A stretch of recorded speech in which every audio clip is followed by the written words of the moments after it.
দর্শক বন্ধুরা, এই মুহূর্তের জন্য আপার প্রাইমারি থেকে অত্যন্ত চাঞ্চল্যকর একটি খবর আপডেট। কাউন্সেলিং করেও শূন্য পদে এলো সমস্যা। অত্যন্ত গুরুত্বপূর্ণ খবর উঠে আসছে। এই ভিডিওর মধ্যে তার সবটাই আলোচনা করছি, তাই অবশ্যই গুরুত্বপূর্ণ ভিডিওটিকে শেষ পর্যন্ত শুনে বোঝার চেষ্টা করবেন এবং সম্পূর্ণ ভিডিওটিকে দেখে নেবেন। যে সমস্ত বন্ধুরা চ্যানেলটি এখনও সাবস্ক্রাইব করেননি, সাবস্ক্রাইব করে নিয়ে সঙ্গে থাকবেন। বন্ধুরা, একটার পর একটা বিতর্ক যেন লেগেই রয়েছে আপার প্রাইমারি শিক্ষক নিয়োগ প্রক্রিয়ার সাথে। সম্প্রতি শেষ হয়ে গিয়েছে মহামান্য কলকাতা হাইকোর্টের নির্দেশে আপার প্রাইমারির ক্ষেত্রে প্রথম ধাপের কাউন্সেলিং প্রক্রিয়া।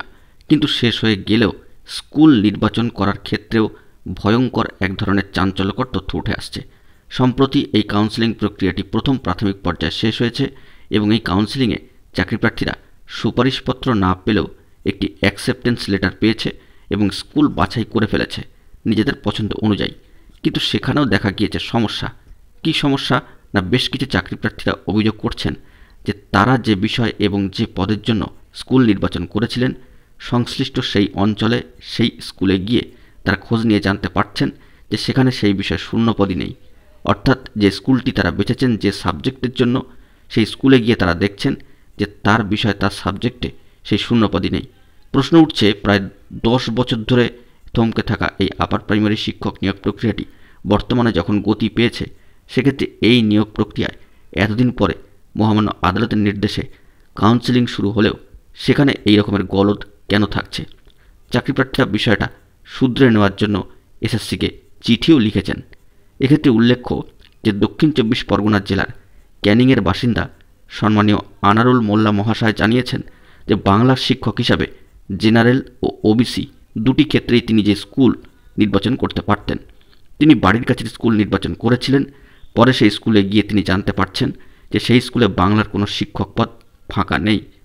একইভাবে উত্তর 24 পরগনার গোবরডাঙ্গার বাসিন্দা আরও এক সম্মানীয় প্রার্থী জানাচ্ছেন যে শারীরিক প্রতিবন্ধী সংরক্ষিত আসনে বাড়ির কাছাকাছি একটি স্কুলকে নির্বাচন করেছিলেন তিনি। এখন খোঁজ নিয়ে জানতে পারছেন যে ওই স্কুলে তার বিষয়ের কোনো শিক্ষকের পদই ফাঁকা নেই। চাকরিপ্রার্থীদের দাবি যে তাদের অনেকেই এই সমস্যায় পড়ছেন।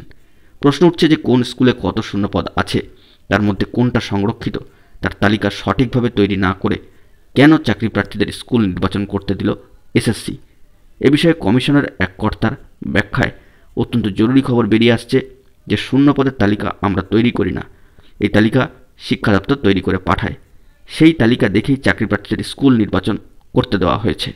তবে কমিশনের ও শিক্ষা দপ্তরের কর্তাদের আশ্বাস, এই নিয়ে যে অভিযোগ জমা পড়ছে তা খতিয়ে দেখা হচ্ছে, খুব শীঘ্রই এই সমস্যার সমাধান হবে। প্রসঙ্গত উল্লেখ্য যে আপার প্রাইমারির ক্ষেত্রে সম্মানীয় চাকরিপ্রার্থী সম্মানীয় সুশান্ত ঘোষ মহাশয়ের কথায় এত বছর ধরে নিয়োগ প্রক্রিয়া চলছে, এরপরে এই ধরনের ভুল হওয়া বাঞ্ছনীয় নয়। প্রসঙ্গত মাধ্যমিক শিক্ষাকর্মী সমিতির নেতা সম্মানীয় অনিমেষ হালদার মহাশয় বলেন, সমস্যায় পড়া চাকরিপ্রার্থীদের বাড়ির কাছের স্কুলেই চাকরি দিতে হবে। অত্যন্ত গুরুত্বপূর্ণ একটি খবর আপডেট উঠে আসছে আপার প্রাইমারি থেকে সামাজিক গণমাধ্যম সূত্রে। বন্ধুরা, এখন এই পর্যন্তই। গুরুত্বপূর্ণ আপডেটগুলি পাওয়ার জন্য চ্যানেলটিকে এখনই সাবস্ক্রাইব করে সঙ্গে থাকুন। ধন্যবাদ।